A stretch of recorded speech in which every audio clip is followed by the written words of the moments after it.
Hey everyone, it's Julian, and I've never really made a video on this with this kind of content. So today I'm going to be reading a book, or at least a bit of a book, of The Curious Incident of the Dog in the Nighttime, which is a novel by Mark Haddon. He is a very, very, very smart man, and he's a very good writer. I recommend this book very highly for anybody who wants to learn more about learning disabilities and things like that. So, without further ado, I'm going to start reading this, and, oh, just to let you know, no one's getting money for me reading this. I'm not getting any money, and neither is the person who published the book getting any money, or the Mark Haddon, the author. All credit goes to him. I didn't write this. Nobody else wrote this. It's just him, and I'm reading it out loud because I like it. So that's the only reason. I'm not getting any money from this kind of thing. So that's really it. Okay. The Curious Incident of the Dog in the Nighttime by Mark Haddon. Chapter 2. It was 7 minutes after midnight. The dog was lying on the grass in the middle of the lawn in front of Mrs. Shears's house. Its eyes were closed. It looked as if it was running on its side, the way dogs run when they think they are chasing a cat in a dream. But the dog was not running or asleep. The dog was dead. There was a garden fork sticking out of the dog. The points of the fork must have gone all the way through the dog and into the ground because the fork had not fallen over. I decided that the dog was probably killed with the fork because I could not see any other wounds in the dog, and I do not think you would stick a garden fork into a dog after it had died for some other reason, like cancer, for example, or a road accident. But I could not be certain about this. I went through Mrs. Shears's gate, closing it behind me. I walked onto her lawn and knelt beside the dog. I put my hand on the muzzle of the dog. It was still warm. The dog was called Wellington. It belonged to Mrs. Shears, who was our friend. She lived on the opposite side of the road, 2 houses on the left. To the left. Wellington was a poodle. Not one of the small poodles that have hairstyles, but a big poodle. It had curly black fur, but when you got close, you could see that the skin underneath the fur was very pale yellow, like chicken. I stroked Wellington and wondered who had killed him and why. Chapter 3. My name is Christopher John Francis Boone. I know all the countries of the world and their capital cities and every prime number up to 7057. 8 years ago, when I first met Siobhan, she showed me this picture. And I knew that it meant sad, which is what I felt when I found the dead dog. Then she showed me this picture. And I knew that it meant happy, like when I'm reading about the Apollo space missions, or when I am still awake at 3 a.m. or 4 a.m. in the morning, and I can walk up and down the street and pretend that I am the only person in the whole world. Then she drew some other pictures. But I was unable to say what these meant. I got Siobhan to draw lots of these faces and then write down next to them exactly what they meant. I kept the piece of paper in my pocket and took it out when I didn't understand what someone was saying. But it was very difficult to decide which of the diagrams was most like the face they were making, because people's faces move very quickly. When I told Siobhan that I was doing this, she got out a pencil and another piece of paper and said it probably made people feel very... And then she left. So I tore the original piece of paper up and threw it away, and Siobhan apologized. And now if I don't know what someone is saying, I ask them what they mean, or I walk away. Chapter 5. I pulled the fork out of the dog and lifted him into my arms and hugged him. He was leaking blood from the fork holes. I like dogs. You always know what a dog is thinking. It has 4 moods: happy, sad, cross, and concentrating. Also, dogs are faithful, and they do not tell lies because they cannot talk. I had been hugging the dog for 4 minutes when I heard screaming. I looked up and saw Mrs. Shears running toward me from the patio. She was wearing pajamas and a housecoat. Her toenails were painted bright pink, and she had no shoes on. She was shouting, "What in fuck's name have you done to my dog?" I do not like people shouting at me.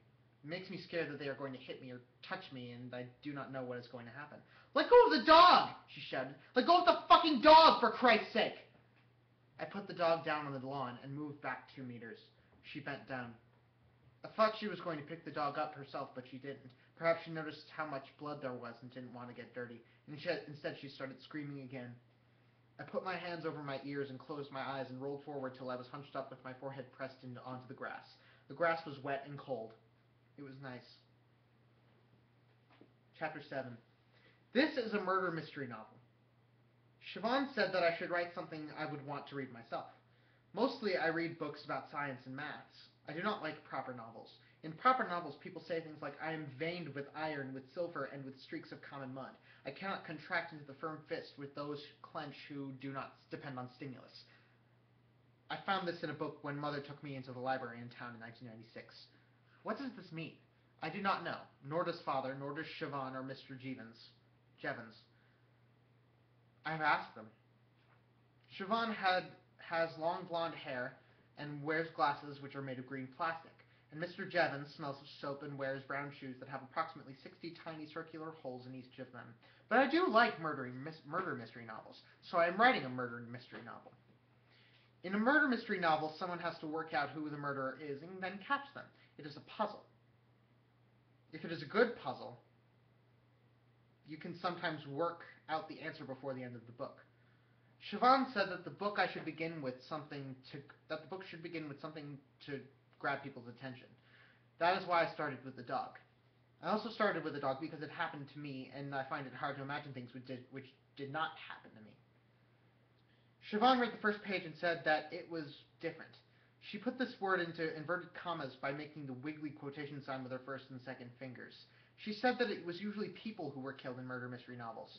I said that the two dogs were killed in The Hound of the Baskervilles, the hound itself and James Mortimer's spaniel, but Siobhan said that they weren't the victims of the murder. Sir Charles Baskerville was.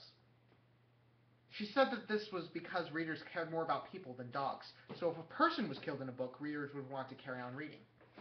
I said that I wanted to write about something real, and I knew people who had died, but I did not know any people who had been killed, except Mr. Paulson, Edward's father from school, and that was a gliding accident, not murder, and I didn't really know him. I also said that I cared about dogs because they were faithful and honest, and some dogs were cleverer and more interesting than some people. Steve, for example, who comes to the school on Thursdays, needs help to eat his food and could not even fetch a stick. Siobhan asked me not to say this to Steve's mother. Chapter 11. Then the police arrived. I like the police. They had uniforms and numbers, and you know what they are meant to be doing. There was a policewoman and a policeman. The policewoman had a little hole in her tights on her left ankle and a red scratch in the middle of the hole. The policeman had a big orange leaf stuck to the bottom of his shoe, which was poking out from one side. The policewoman put her arms around Mrs. Shears and led her back toward the house. I lifted my head off the grass. The policeman squatted down beside me and said, "Would you like to tell me what's going on here, young man?" I sat up and said, "The dog is dead." "I got that far," he said. I said, "I think someone killed the dog." "How old are you?" he asked. I replied, "I am 15 years and 5 months and 2 days." "And what precisely were you doing in the garden?" he asked. "I was holding the dog," I replied. "And why were you holding the dog?" he asked. This was a difficult question. It was something I wanted to do. I like dogs. It made me sad to see that the dog was dead.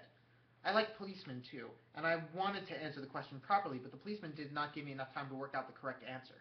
"Why were you holding the dog?" he asked again. "I like dogs," I said. "Did you kill the dog?" He asked. I said, "I did not kill the dog." "Is this your fork?" he asked. I said, "No." "You seem very upset about this," he said. He was asking too many questions, and he was asking them too quickly. They were stacking up in my head like loaves in the factory where Uncle Terry works. The factory is a bakery, and he operates the slicing machines. And sometimes the slicer is not working fast enough, but the bread keeps coming, and there is a blockage. I sometimes think of my mind as a machine, but not always as a bread slicing machine. It makes it easier to explain to other people what is going on inside it. The policeman said, "I'm going to ask you once again." I rolled back onto the lawn and pressed my forehead to the ground again and made the noise that Father calls groaning. I make this noise when there's too much information coming into my head from the outside world. It's like when you are upset and you hold the radio against your ear and you tune it halfway between two stations so that all you get is white noise. And then you turn the volume right up so that this is all you can hear. And then you know you are safe, because you cannot hear anything else.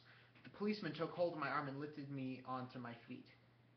I didn't like him touching me like this, and this is when I hit him. Chapter 13. This will not be a funny book. I cannot tell jokes because I do not understand them. Here is a joke, as an example. It is one of Father's. His face was drawn, but the curtains were real. I know why this is meant to be funny. I asked. It is because drawn has three meanings, and they are 1. Drawn with a pencil, 2. Exhausted, and 3. Pulled across a window. And meaning 1 refers to both the face and the curtains. Meaning 2 refers only to the face, and meaning 3 refers only to the curtains. If I try to say the joke to myself, making the word mean the three different things at the same time, it is like hearing three different pieces of music at the same time, which is uncomfortable and confusing, and not nice like white noise. It is like three people trying to talk to you at the same time about different things. And that is why there are no jokes in this book. Chapter 17. The policeman looked at me for a while without speaking. Then he said, "I'm arresting you for assaulting a police officer." This made me feel a lot calmer because it is what policemen say on television and in films. And he said, "I strongly advise you to get into the back of the police car, because if you try any of that monkey business again, you little shit, I will seriously lose my rag. Is that understood?" I walked over to the police car, which was parked just outside the gate. He opened the back door and I got inside. He climbed into the driver's seat and made a call on his radio to the policewoman, who was still inside the house. He said, "The little bugger just had a pop at me, Kate. Can you hang on with Mrs. S while I drop him off at the station? I'll get Tony to swing by and pick you up." And she said, "Sure, I'll catch you later." The policeman said, "Okie doke," and we drove off. The police car smelled of hot plastic and aftershave and takeaway chips. I watched the sky as we drove toward the town center. It was a clear night and you could see the Milky Way. Some people think the Milky Way is a long line of stars, but it isn't. Our galaxy is a huge disk of stars millions of light years across, and the solar system is somewhere near the outside edge of the disk. When you look in direction A at 90 degrees to the disk, you don't see many stars. But when you look in direction B, you see lots of more stars because you are looking into the main body of the galaxy. And because the galaxy is a disk, you see a stripe of stars. And then I thought about how for a long time scientists were puzzled by the fact that the sky is dark at night, even though there are billions of stars in the universe, and there must be stars in every direction you look. So that the sky should be full of starlight because there is very little in the way to stop the light from reaching the Earth. And then they worked out that the universe was expanding, that the stars were all rushing away from one another after the Big Bang, and the further the stars were away from us, the faster they were moving. Some of them nearly as fast as the speed of light, which is why their light never reached us. I like this fact. It is something you can work out in your own mind just by looking at the sky above your head at night and thinking without having to ask anyone. And when the universe has finished exploding, all the stars will slow down, like a ball that has been thrown into the air, and they will come to a halt, and they will all begin to fall toward the center of the universe again. And then there will be nothing to stop us from seeing all the stars in the world, because they will all be moving toward us gradually faster and faster. And we will know that the world is going to end soon, because when we look up into the sky at night, there will be no darkness, just the blazing light of billions of stars, all falling. Except that no one will see this, because there will be no people left on the Earth to see it. They will probably become extinct by then, and even if there are people still in existence, they will not see it, because the light will be so bright and hot that everyone will be burned to death, even if they live in tunnels. Chapter 19. Chapters in books are usually given the cardinal numbers 1, 2, 3, 4, 5, 6, and so on. But I have decided to give my chapters prime numbers, 2, 3, 5, 7, 11, 13, and so on, because I like prime numbers. This is how you work out what prime numbers are. First, you write down all the positive whole numbers in the world. Then you take away all the numbers that are multiples of 2. Then you take away all the numbers that are multiples of 3. Then you take away all the numbers that are multiples of 4, and 5, and 6, and 7, and so on. The numbers that are left are the prime numbers. The rule for working out prime numbers is really simple, but no one has ever worked out a simple formula for telling you whether a very big number is a prime number or what the next one will be. If a number is really, really big, it can take a computer years to work out whether it is a prime number. Prime numbers are useful for writing codes in America when they are classed as military material. And if you find one over 100 digits long, you have to tell the CIA and they buy it off you for $10,000. But it would not be a very good way of making a living. Prime numbers are what is left when you have taken all the patterns away. I think prime numbers are like life. They are very logical, but you could never work out the rules, even if you spent all your time thinking about them. And I'm going to stop there, even though I'm only like 12 pages in. But it's a really good book, and I recommend it highly. I'm getting close to 50 minutes. So, again, I'm not getting any credit or money or I'm not being paid for reading this. Neither is Mark Haddon. Nobody's getting paid. I just like reading this book because it's a good book, and I think everyone should read it at some point in their lives. So, thank you very much. I'm Julian, and this has been Curious Incident of the Dog in the Nighttime, the first couple of chapters, and I had fun. So, please come back.